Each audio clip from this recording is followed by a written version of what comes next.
Hey guys, what's up? Will here. Thought I'd do another video for you.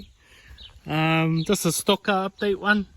So yesterday, if you didn't see, we took the car for its first test drive up and down the road just to sort of see how everything went. And I'm pretty wrapped with how it is at the moment.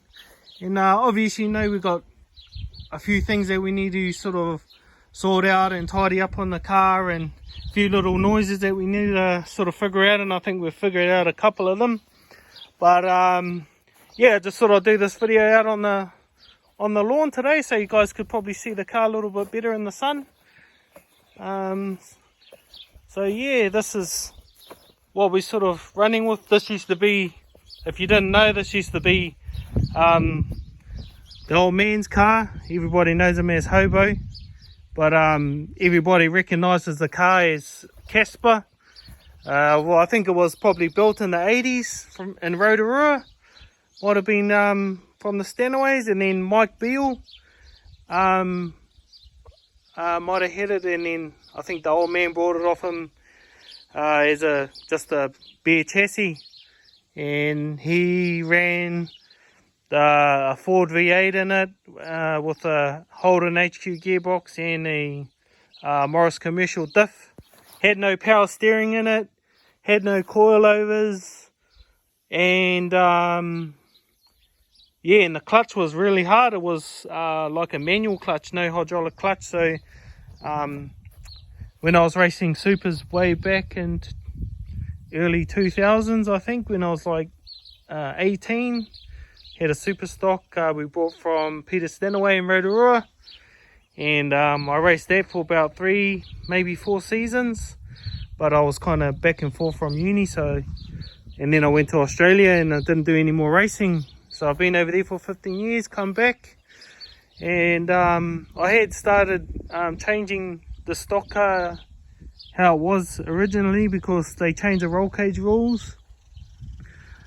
I'm not too sure what year it was, but the roll cage was made out of 40mm RHS, and I think it went to 50mm.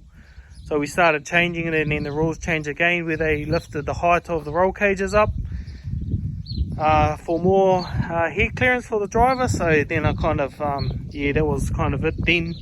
But this is what it is now.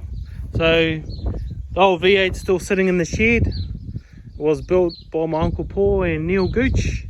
People from Gizzy probably know him. They built his motor for him way back when they were doing their like apprenticeship, so as like engine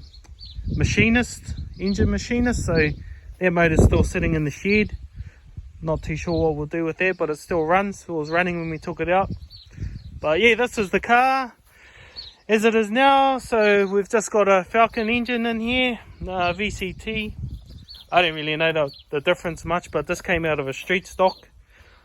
So that's what we're running. So we're running the 4-litre Falcon motor. We've got the ZF gearbox, and we've just got a Toyota diff, and we had that one made offset, and I was kind of just beefed it up and all that. What else? So that's kind of history and where we're at with the car at the moment. A few noises we had. So we've got like the power steering. When we turn the car, the power steering's kind of making a screeching noise, and it's not turning the pump. That only kind of happens when it's sitting like not moving. When we're driving, it doesn't make a noise, but I'm just picking that the belt's not tight enough, so we've got to tighten that up. We haven't done any sort of setups on the stock car. I wouldn't really know what I'm doing with that anyway at the moment. When I had the super, Rex Neal came around and helped me set up the car and made a huge difference. But I picked up all brand new shocks and springs from Fastlane Spares in Palmerston North. So talking to Peter Sloman, he sort of gave me a basic setup to get started with, so we're just running with that. I can't remember springs rates and all that kind of stuff at the moment, but it's written down somewhere. What else do we got to do? So yeah, power steering. The belt just needs sort of tightening up. The car hasn't even been tuned. We basically just bolted everything as they were. haven't probably need to check the float levels, because the old man reckons it's kind of slowly flooding itself and wanting to conk out after about 20-30 seconds. So, but yeah, we've just got 91 petrol in it at the moment. Nothing flash, nothing special, but it's running. It's a little bit hairy, so probably need to get new spark plug leads and all that stuff too, because that's all just like what we had lying around just to get it running. The clutch, we sort of got the clutch sorted out, so it's kind of changing gears. I need to sort of alter the rod there. It's kind of wound out to the max to get the clutch working without it graunching in gears, so I'm going to have to sort of make that rod longer to just there with the nut, so that I can sort of make it adjustable. So that's one of the sort of biggest things. There's little things really that sort of tidy up all the wiring. So I haven't got the dash in there yet, so all the wiring's sort of just all over the place, and I need to get some gauges. Don't have a water temperature gauge or oil pressure gauge at the moment, but see my rough wiring. We've got a ignition for the alternator and the oil light, so they're going off, so that's good. Yeah, need some separate switches and stuff, and probably put a fuse block in there too, just to stop having headaches down the track if something stops working.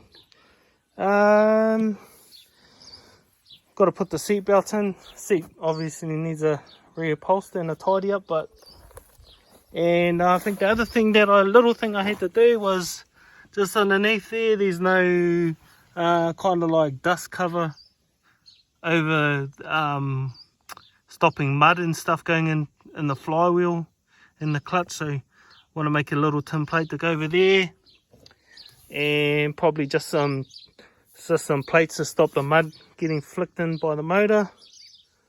Other than that, so that's probably both sides. I think other than that, that's pretty much most of it sorted until we get weighed in. So when we get weighed in, we'll sort of be able to figure out if we're within weight, and whether or not we could sort of make the side rails a bit stronger, put a few more bars in there and stuff. Yeah, but until then, we sort of won't really know. The body and that's all sort of over there on the trailer. You can kind of see it over there, and the bonnet's in the shed. Got like a single wing in there as well. That's all we're going to use for now. Yeah, that's about all I can think of at the moment. If you guys got any questions or want to know how I did something, you can ask me. I'm not the expert, but things are working, so no, if you don't know anything, I might be able to help you with something. But yeah, that's it for today, and not too sure when we're going to be able to go racing. I know Huntley ran a meeting last night under red light. So yeah, I guess we'll just wait and see what how things go. But yeah, until next video, chat.